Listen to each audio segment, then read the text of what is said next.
What if I told you that America now makes up less than 5% of the world's population, yet acts as if it still runs the entire planet? What if I also told you that a new global alliance, representing over half of humanity, is already producing more goods and services than the US and its closest allies combined? For decades, America has been the world superpower, calling the shots while everyone else followed. But that era may already be over, and most people don't even realize it. Behind the headlines, a new world order is forming, one that could leave the US isolated, weaker, and desperate. So the question is, are we witnessing the end of the American empire? Number one, the competitor. America can't ignore. For the first time in over a century, the United States is staring down a rival that it cannot dismiss or outmaneuver. That rival is China. Unlike past competitors, this isn't just about cheap labor or mass manufacturing. China has managed to climb the entire ladder, producing not only low-cost goods but also competing in advanced industries like artificial intelligence, renewable energy, high-speed rail, and even space exploration. In sector after sector, China has shown it can match or even surpass America's capabilities. And this isn't a distant possibility, it's happening right now. The problem is that many Americans don't want to see it. Psychologists call it denial, the act of pretending a threat doesn't exist, as if looking away makes it vanish. Imagine a toddler confronted with a barking dog, covering their eyes and believing the danger disappears when they can't see it.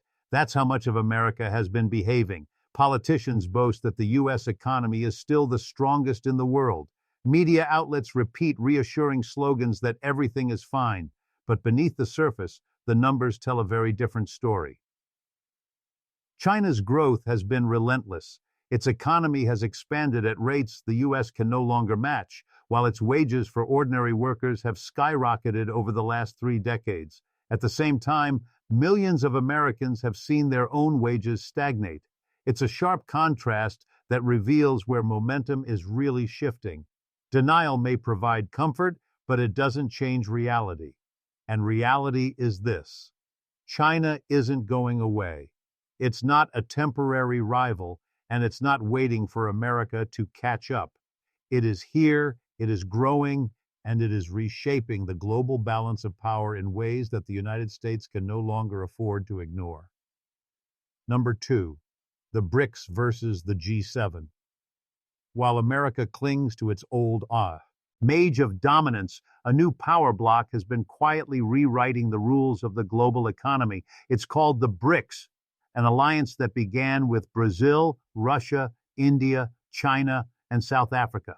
At first, it was dismissed as symbolic, a loose collection of developing nations with little real influence, but that picture has changed dramatically. In recent years, 6 more countries joined, and just weeks ago, 13 others signed on. What started as a handful of nations has now grown into a coalition representing over half of the world's population. The numbers are staggering. Taken together, the BRICS countries already produce more goods and services than the U.S. and its powerful allies in the G7, which includes Canada, Japan, Britain, France, Germany, and Italy. For decades, the G7 dictated the pace of global trade and finance, acting as the unchallenged economic core of the world. But today, that dominance has slipped. The center of gravity is shifting east and south, toward countries that are no longer content to accept Western leadership. This transformation is forcing governments and corporations everywhere to rethink their strategies. Imagine being a nation planning to build a massive railroad, an airport, or an energy grid. In the past, the only real option was to turn to Washington, London, or Paris for financing and technology. Now, leaders are just as likely to look to Beijing, New Delhi, or Sao Paulo. And more often than not, the BRICS offer comes out on top, cheaper, faster, and without the political strings attached to Western aid. This isn't just economics, it's power. Every new member that joins BRICS strengthens the message. The U.S. no longer has the monopoly on global leadership. The empire of the West is being directly challenged, and the world is listening. Number 3, the end of the American empire. For nearly 8 decades, the United States sat at the top of the world order. Emerging from World War II with its industries untouched, its cities intact, and its economy booming, America inherited global dominance from the British Empire. It became the country that set the rules, controlled the seas, and positioned itself as the ultimate guarantor of peace and prosperity. But empires rarely last forever, and this one is no exception. The signs are everywhere. The war in Ukraine was supposed to showcase American strength. When it began in early 2022, U.S. officials promised that Russia would be crippled. We were told its currency would collapse, its economy would shrink, and its allies would abandon it. None of that happened. Instead, Russia sidestepped Western sanctions by selling oil and gas to its BRICS partners, particularly China and India. The outcome was shocking. Russia's economy actually grew faster than America's throughout the conflict. Moments like these reveal the deeper truth. America's ability to dictate global outcomes is fading. Just as Britain once watched its empire slip away, the U.S. is now on the same downward slope. And yet, denial clouds the conversation. Politicians still boast of unmatched American power, while media outlets cling to the illusion of supremacy. But history is merciless with empires that fail to adapt. The ride up is filled with triumph and pride. The ride down is filled with denial, desperation, and decline. What makes this decline so dangerous is the refusal to face it. A nation that cannot admit its limits will continue to make costly mistakes, overestimating its influence, underestimating its rivals, and dragging its people into crises they are unprepared to bear. The truth is unavoidable. The era of the American empire is ending, and there is no path back to the world it once controlled. At number 4, decline felt at home. The end of empire isn't only visible overseas, it's being felt in everyday life across the United States. For ordinary Americans, decline shows up not as headlines about geopolitics, but as rising bills, shrinking paychecks, and a growing sense that the future is slipping away. Inflation has become a hidden tax on millions, eating into savings and pushing the cost of basic necessities to painful levels. Families paying $6 for a dozen eggs or watching grocery bills soar don't need economists to tell them something is deeply wrong. But inflation is only part of the picture. Beneath it lies a decades-long stagnation of wages.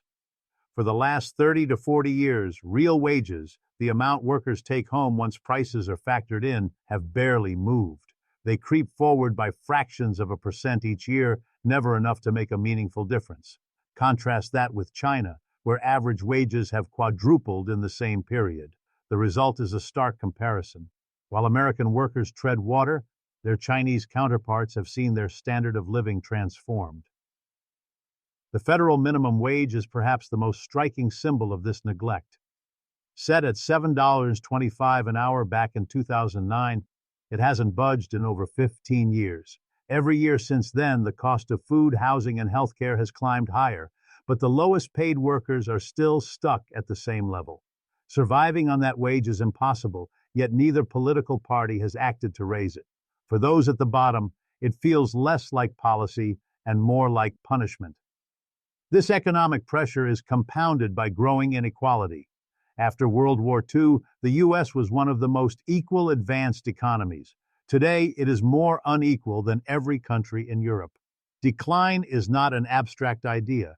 It's lived reality, carved into the daily struggles of millions who see less hope, less opportunity, and less security with each passing year. Number 5, how the rich shield themselves.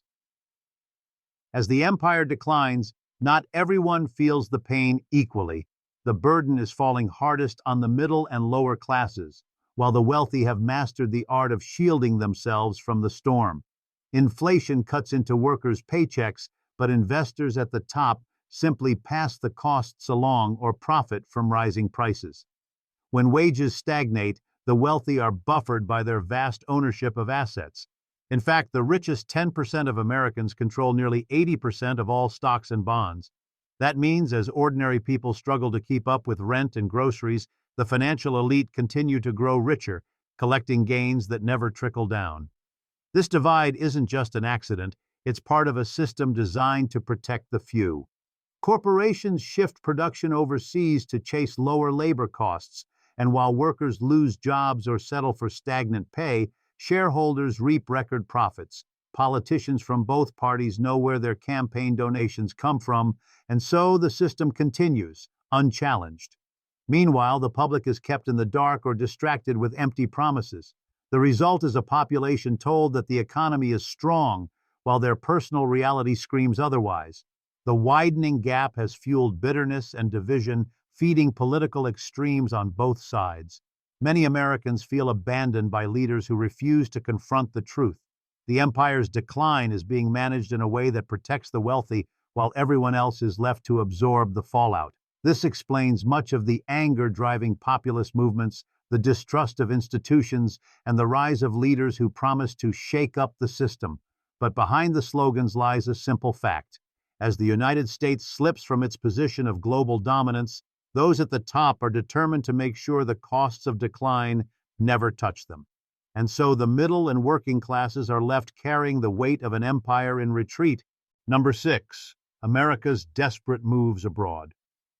When great powers decline, they rarely step back gracefully. Instead, they lash out, using whatever tools remain to project strength. For the United States, this has meant shifting from the role of global stabilizer to something far more volatile, weaponizing its remaining influence. Trade deals that once emphasized free markets have been replaced with tariffs, sanctions, and economic threats.